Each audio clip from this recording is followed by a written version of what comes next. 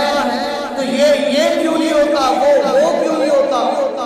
فلسفی ہوتے ہیں، وہ کہتے ہیں ہمیں اس مطابق سمجھایا جائے۔ تو حقائق میں ملتا ہے ایک فلسفی ذہن رکھنے والا، ایک فلسفی ماہر، منطقی ذہن رکھنے والا شخص ایک بوڑھی عورت کے پاس بیٹھا ہے، پوچھتا ہے اماں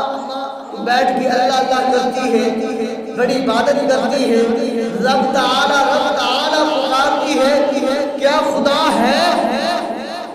خدا ہونے کی کوئی دلیل ہے؟ اگر خدا ہونے کی کوئی دلیل ہے تو مجھے بتا۔ تو وہ مائی صاحبہ کہتی ہے چرخہ کاٹ رہی تھی یا ریڑھ کا رڑک رہی تھی، اس نے کہا خدا ہونے کی دلیل یہی میرا چرخہ ہے۔ کہا وہ کیسے خدا ہونے کی دلیل یہی چرخہ ہے یا یہی جو ہے مٹکا ہے یا یہی گھڑا ہے یا یہی جو ہے وہ ریڑھکا ہے، کیسے؟ بھائی صاحب کہتی ہے وہ ایسے یہ پڑا ہے نا، اگر میں اس کے پاس نہ جاؤں، اسے نہ چلاؤں تو یہ چلتا نہیں ہے۔ تو گویا پتہ یہ چلا کہ کوئی جو ہے نظام دنیا کا چلا رہا ہے تو وہی تو خدا ہے، کوئی تو ہے جو یہ نظام چلا رہا ہے، وہی تو خدا ہے۔ کہا اچھا تو یہ بات تو سمجھ آ گئی، تو یہ بتا خدا ایک ہے، دو ہے، تین ہے، چار ہے، پانچ ہے؟ اس نے مائی نے کہا، بڑھیا نے کہا کہ اس کی دلیل میرا یہی چرخا یا یہی میرا ریڑھکا ہے۔ کہا وہ کیسے؟ کہا وہ اس طرح، اگر اسے جو ہے تین چلاتی ہے تو یہ نہیں چلے گا، اگر اسے دو چلاتی ہے، ایک ادھر سے زور لگائے گی، دوسری ادھر سے زور لگائے گی، توڑ بیٹھے گی۔ تو لہذا اس کو چلانے کے لیے ایک کی ضرورت ہوتی ہے، وہ چلائے گی، ایک سمجھداری کے ساتھ چلائے گی کہ کیسے چلانا ہے، کس قدر چلانا ہے، پتہ یہ چلتا ہے کہ خدا ایک ہے۔ اگر دو ہوتے، ایک کہتا سورج مشرق سے نہیں مغرب سے نکلنا چاہیے، دوسرا کہتا مغرب سے نہیں مشرق سے نکلنا چاہیے، تیسرا ہوتا تو کہتا نہیں شمال سے نکلنا چاہیے، چوتھا ہوتا تو کہتا نہیں جنوب سے نکلنا چاہیے۔ پتہ یہ چلا کہ جس طرح اس کو چلانے کے لیے ایک کی ضرورت ہے، اس نظام کو چلانے کے لیے ایک کی ضرورت ہے، وہ ایک ہی خدا ہے، وہ ایک ہی خدا ہے جو ساری کائنات کو چلا رہا ہے، سارے نظام کو چلا رہا ہے۔ اللہ اکبر۔ کئی مرتبہ بات سمجھانے کے لیے بڑا پڑھا لکھا نہیں ہونا چاہیے، بلکہ سمجھداری ہو تو ان پڑھ بھی جو ہے وہ بڑا جو ہے وہ مسئلہ حل کر جاتا ہے۔ اسی طرح ان کو دہریہ کہتے ہیں جو خدا تعالیٰ کو نہیں مانتے، جو کہتے ہیں دوزخ کیا ہے، جہنم کیا ہے، جنت کیا ہے، بندہ مر جائے اس کے بعد اٹھنا کیا ہے، قبر کا عذاب کیا ہے، جو نہیں مانتے، خدا تعالیٰ کیا ہے، نظر تو نہیں آتی۔ ان کو دہریہ کہتے ہیں جو خدا تعالیٰ کے منکر ہیں۔ امام اعظم ابو حنیفہ رحمۃ اللہ علیہ، آپ کے پاس جو ہے کچھ یہ دہریہ آتے ہیں لوگ اور آ کر کہتے ہیں اے امام اعظم ابو حنیفہ رحمۃ اللہ علیہ، آپ کو آپ کے ماننے والوں نے امام اعظم کا لقب دیا ہے،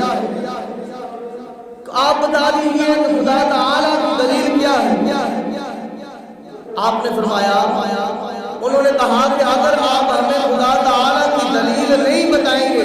خدا ہونے کی دلیل نہیں سمجھائیں گے تو ہم جو ہے وہ تجھے قتل کر دیں گے، تیری لوگ بڑی عزت کرتے ہیں، احترام کرتے ہیں۔ آپ نے فرمایا ذرا بیٹھ جاؤ، میں ایک اور سوچ میں جو ہے وہ ہوں، مجھے وہ تو حل کر لینے دو۔ کہا وہ کون سی سوچ ہے؟ امام اعظم ابو حنیفہ رحمۃ اللہ علیہ آپ نے فرمایا کہ میں سوچ رہا ہوں ایک سمندر ہے، اس میں بہت بڑی کشتی ہے اور اس کشتی میں ہیرے جواہرات ہیں، بڑا بھاری اس میں سامان ہے، اور وہ کشتی آ رہی ہے سمندر میں، موجوں کو چیختی آ رہی ہے،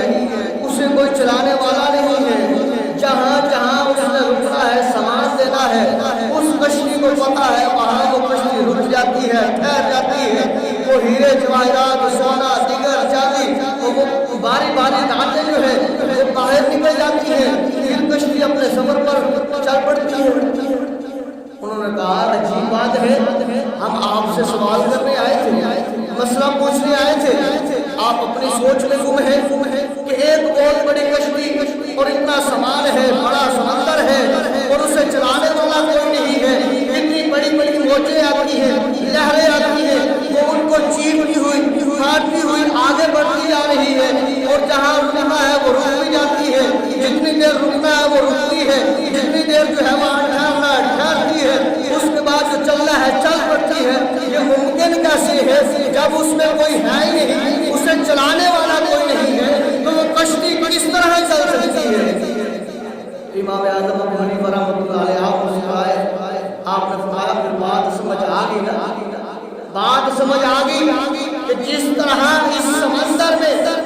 ایک کشتی بغیر چلانے والے کے نہیں چل سکتی، تو یہ ساری کائنات جو چل رہی ہے تو بغیر چلانے والے کے کیسے چل سکتی ہے؟ یہ ترتیب کے ساتھ سورج کا نکلنا، ترتیب کے ساتھ سورج کا غروب ہونا، وقت پر دن کا نکلنا، وقت پر غروب ہونا، رات کا آنا، دن کا آنا، مہینوں کا گزر جانا، منٹوں کا، سیکنڈوں کا، گھنٹوں کا چلے جانا، صدیوں کا گزر جانا، یہ بھی تو کوئی ہے نا جو اسے چلا رہا ہے، وہی تو خدا ہے۔ آپ کی بات سمجھ کر آپ کے قدموں میں گر کر مسلمان ہو جاتے ہیں۔ فقہ کے دوسرے امام مالک رحمۃ اللہ علیہ آپ کے پاس خلیفہ ہارون رشید، ان کا جو ہے وزیر پوچھتا ہے حضور آپ بتائیے خدا کو ماننے کی دلیل کیا ہے؟ آپ نے فرمایا کہ لوگوں کا الگ الگ رنگ کا ہونا، ان کی الگ الگ بولیاں، ان کا الگ الگ لب و لہجے کا ہونا، ان کا الگ الگ انداز کا ہونا، اس بات کی دلیل ہے کوئی ہے یہ تمام بولیوں کو جاننے والا، کوئی ہے یہ تمام جو ہے وہ رنگوں کا جاننے والا، کوئی ہے ان تمام چیزوں کا علم رکھنے والا، وہی وہ خدا ہے جو ہر طرح کی بولی کو جانتا بھی ہے، پہچانتا بھی ہے کہ یہ کہہ رہا ہے، اور اس کی منت سے پوری بھی فرماتا ہے، تو وہی تو خدا ہے۔ تو خدا ہونے کی دلیل آپ رحمۃ اللہ علیہ نے ایسے عطا فرمائی۔ فقہ کے تیسرے امام شافعی رحمۃ اللہ علیہ، جب آپ سے پوچھا جاتا ہے حضور آپ بتائیے کہ خدا ہونے کی دلیل کیا ہے، آپ کے سامنے ایک شمشاد کا درخت کھڑا تھا، تو پھر ایسے علم والے ہوتے ہیں تو پھر وہ جو سامنے چیز ہوتی ہے وہ اس پر ہی سمجھا دیتے ہیں۔ آپ کے سامنے شمشاد کا درخت ہے، آپ نے فرمایا خدا ہونے کی دلیل یہی شمشاد کا درخت ہے۔ حضور کیسے یہ شمشاد کا درخت ہے، کیسے یہ خدا ہونے کی دلیل ہے؟ آپ نے فرمایا یہ شمشاد کا درخت ہے، اس کے پتے ہیں حضور اسی طرح، پتوں کا ذائقہ ایک جیسا ہے، جی حضور بالکل اسی طرح۔ آپ نے فرمایا پھر جب ان کے اوپر ریشم کا کیڑا بیٹھتا ہے، ان پتوں کو، شہتوت کے پتوں کو جب ریشم کا کیڑا کھاتا ہے تو اس کے اندر سے ریشم نکلتا ہے، جب انہی پتوں کو گائے کھاتی ہے تو اس کے اندر سے گوبر نکلتا ہے، جب انہی شہتوت کے پتوں کو ایک بکری کھا لیتی ہے تو اندر سے میگنیں نکلتی ہیں۔ فرمایا جب اسی شہتوت کے پتر کو ایک شہد کی مکھی آ کر اس کا رس چوس کے جاتی ہے تو اس کے اندر سے شہد بن جاتا ہے، اور ہے وہ ایک پتا خواص مختلف، جس نے کھایا اس مطابق اس کا جو ہے وہ اندر سے باہر آیا، تو پھر تو کوئی تو ہے نا جس نے اس میں تمام ذائقے رکھے ہیں، اس میں تمام خواص رکھے ہیں، وہی تو خدا ہے، وہی تو خدا ہے۔ پتا وہی شمشاد کا ہے، اگر ریشم کا کیڑا کھائے تو ریشم نکلے، گائے کھائے تو گوبر نکلے، اگر بکری کھائے تو میمنی نکلے، اگر شہد کی مکھی اس سے رس چوس کے لے جائے تو شہد بن جاتا ہے۔ وہی خدا ہے جس نے ہر رنگ کو، ہر ذائقے کو اس شہد کے پتوں میں رکھا ہے۔ یہی دلیل ہے خدا ہونے کی۔ اسی طرح چوتھے فقہ کے امام احمد بن حنبل رحمۃ اللہ علیہ، جب آپ سے پوچھا جاتا ہے حضور آپ بتائیے کہ خدا ہونے کی دلیل کیا ہے، خدا ہونے کی دلیل کیا ہے؟ آپ فرماتے ہیں ایک قلعہ ہے، اس کے دروازے نہیں ہیں، اس کی دیواریں نہیں ہیں، اس کے اندر سوراخ بھی نہیں ہے، بند ہے، اور باہر سے وہ چاندی کی طرح چمک رہا ہے، اندر سے سونے کی طرح بھڑک رہا ہے۔ اور فرمایا پھر کیا ہوتا ہے، ایک وقت ایسا آتا ہے کہ ایک طرف سے وہ ٹوٹتا ہے، اس کی دیوار گرتی ہے یا پھٹتی ہے یا رکتی ہے یا گرتی ہے۔ فرمایا اس کے بعد کیا ہوتا ہے، اس کے اندر سے ایک جو ہے چلتا پھرتا جو ہے وہ جاندار نکل آتا ہے، اور وہ اس کی آنکھیں بھی ہیں، اس کے کان بھی ہیں، اور فرمایا اس کی ٹانگیں بھی ہیں، چلتا پھرتا ہوا چہتا ہوا چلتا نظر آ رہا ہے۔ فرمایا وہ ایک بند چیز ہے، جو بند قلعہ ہے، جس کے اندر آکسیجن پہنچانے والا کوئی سوراخ موجود نہیں ہے، اندر سے باہر نکلنے والے کاربن ڈائی آکسائڈ کا کوئی جو ہے وہ سوراخ موجود نہیں ہے۔ کوئی تو ہے نا جس نے اس بند انڈے میں ایک جاندار چوچے کو زندہ رکھا ہے، کوئی تو ہے جو اس نظام کو چلا رہا ہے، وہی تو خدا ہے، وہی تو خدا ہے جو بند انڈے میں بھی جو ہے وہ ایک چوچے نما جو ہے وہ ایک چوزے کو جو ہے وہ پیدا کرتا ہے، زندہ رکھتا ہے۔ نہ کاربن ڈائی آکسائڈ کا، نہ جو ہے وہ آکسیجن کا مسئلہ، کوئی مسئلہ نہیں، کوئی تو ہے جو اس نظام کو چلا رہا ہے، وہی تو خدا ہے۔ تو اب اسی وقت توحید باری تعالیٰ یہی ہے کہ ہر چیز کا خالق و مالک صرف اور صرف میرا خدا تعالیٰ ہے، معبود برحق صرف خدا تعالیٰ ہے، عبادت کے لائق صرف خدا تعالیٰ ہے، معبود برحق پرستش کے لائق صرف خدا تعالیٰ ہے۔ باقی ہر چیز کا علم رکھنے والا عالم الغیب والشہادہ میرا خدا تعالیٰ ہے، پر وہ اپنے بندوں کو جو عطا فرمائے گا وہ حقیقی طاقت، حقیقی علم نہیں ہوگا بلکہ عطائی ہوگا۔ جو میں نے پہلے بات کی، اگر کوئی بزرگ اللہ کی بارگاہ دعا کرتا ہے کریم اللہ اسے بیٹا عطا فرما، تو وہ بیٹا اس پیر نے نہیں عطا فرمایا، وہ خدا تعالیٰ نے عطا فرمایا ہے۔